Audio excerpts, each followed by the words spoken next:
Tapi bila para aktivis itu selesai lulus dihukum bila masuk sektor private, nggak ada yang masuk tempat itu. Karena tidak dianggap tempatnya sunyi, senyap. Tidak ada tepuk tangan. Bayangkan lulus mahasiswa biasa menggerakkan 500-5.000 orang. Begitu masuk ke sana nggak ada yang digerakkan gitu.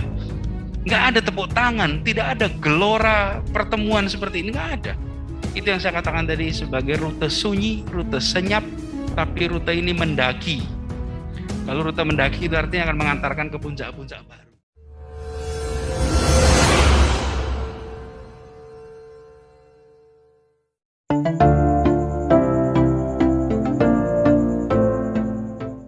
Bersama kita bangkit. Atas pertanyaannya. Jadi Bapak Ibu sekalian, kita batasi 3 pertanyaan. Yang pertama tadi dari Pak Joko Widodo dari Solo berkaitan dengan partai politik, kemudian apresiasi juga tadi tentang tentang Kota Jakarta ya. Kemudian yang kedua dari Pak Nugra di Samarinda soal Indonesia butuh orang-orang cerdas, tanggung jawab mencerdaskan bangsa.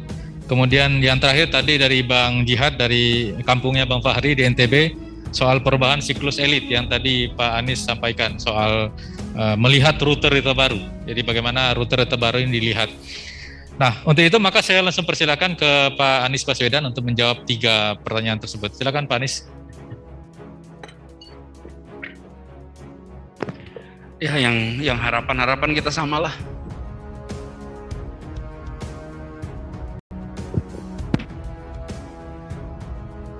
Jadi kita punya harapan yang sama buat teman-teman bahwa harapannya nanti ke depan lebih banyak yang cerdas, lebih banyak yang terbuka, lebih banyak yang mampu untuk mendengarkan semampu untuk berbicara gitu. Karena kemampuan mendengar dan kemampuan berbicara ini harus seimbang. Ini saya rasa sepaham soal itu.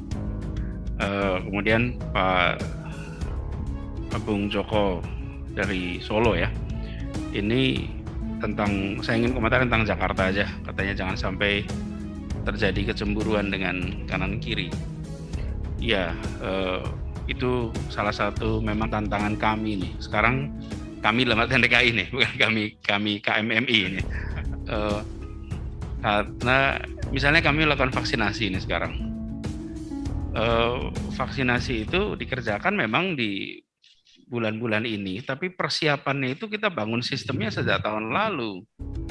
Bangun sistem distribusi, sistem monitoring inventory dari tahun lalu. Untuk apa? Masker, APD, kebutuhan medis itu disiapkan betul-betul sampai ke puskesmas paling ujung-ujung. Orangnya disiapkan, sistem monitoringnya disiapkan. Bertahap. Jadi ketika kemudian ditambahkan dengan tugas vaksinasi cepat. Di Jakarta ini setiap hari itu kita bisa memvaksin lebih dari 200.000 orang per hari. Kenapa bisa? Ya kita ada 300 puskesmas lebih. Dan 300 puskesmas lebih itu selama 1 tahun pemanasan terus dengan sistem distribusi itu. Sehingga sekarang kalau Jakarta ditanya target vaksinasi, targetnya udah 105% tercapai. Jadi terlampaui. Nah, sementara tetangga ada yang masih 15, ada yang 20. Nah, problemnya adalah kami ini tidak boleh masuk wilayah yang bukan wilayah DKI. Tapi kita koordinasi dan lain dikerjakan. Malah justru menurut kami ini salah satu tantangan penting untuk membuat sebuah kerja struktural agar di sebuah kawasan itu ada mekanisme bekerja bersama. Kasihan beban yang dimiliki oleh Pak Ridwan Kamil, karena Pak Ridwan Kamil itu punya tanggung jawab yang seluruh Jawa Barat, sementara kalau COVID itu sebenarnya konsentrasinya ada di Bodebek, Bogor, Depok, Bekasi. Bogor Raya itu kota dan kabupaten, kemudian Bekasi juga kota dan kabupaten. Tantangan di situ. Nah, di sisi lain kita lihat wilayah jangkauannya itu cukup luas. Jadi ini adalah satu pengalaman dari COVID yang menurut saya perlu nanti ada langkah-langkah struktural untuk ini. Lalu soal apa gini, kalau yang Nugraha tadi jihad udah aman, tentang harapan-harapan aman yang dari Pak Bung Jihad tadi mengenai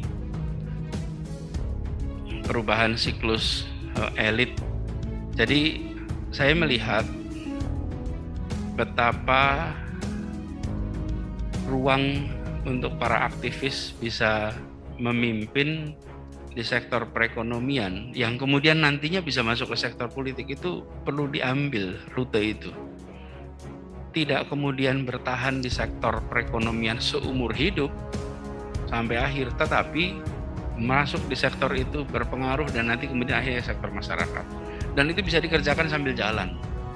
Hanya saja memang kalau memasuki rute non pergerakan, rute non sosial, rute non politis, mantan aktivis ini sering apologetik.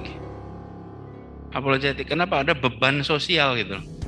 Sekarang menjadi aktif di sektor profesional.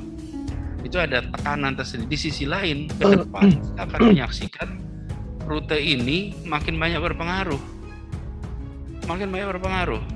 Nah, kalau menjadi aktivis itu masuk ke sektor profesional lalu kena beban seakan ada sanksi sosial, berat ini. Karena itu saya mengusulkan kami itu secara berani gitu, memberikan kita mendukung masuk sektor manapun selama di sektor itu dia terus berjuang untuk kepentingan umat, kepentingan bangsa dan negara. Jadi rute itu menurut saya jangan sepi. Ini sama seperti ini, Mas Faris. Saya ini heran kalau ada pemberian beasiswa kecuali sektor bisnis. Jadi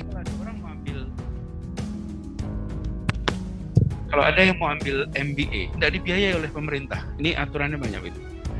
Ini dia, kalau dia bisa bekerja mendapat MBA, lalu kembali menciptakan lapangan kerja untuk berapa ribu orang, itu pembiayaan beasiswanya punya dampak besar. Kita selalu melihatnya semata-mata dari keuntungan pribadi dia, bukan berbicara tentang bagaimana itu berdampak kepada masyarakat. Sama seperti kita memberikan beasiswa untuk pendalaman bidang sains. Ketika dia mendalami sains, dibiayai. Dengan asumsi tidak ada yang dibiayai. Nah, menurut saya Indonesia ini luas sektornya. Jangan ada sektor yang ditinggalkan. Kalau tidak, akan sulit. Kan indah kalau kami bisa kongres di hotel yang miliknya alumni kami gitu. Indah dong. Kalau kami mau terbang pakai maskapai penerbangan milik alumni kami, indah bukan? Bukan nelpon temannya kami gitu. Tolong kami dikasih diskon gitu. Kenapa? Kita temenan kan gitu. Loh, kita tuh masa kami temenannya sama yang punya hotel, yang punya pesawat, yang punya, bukan.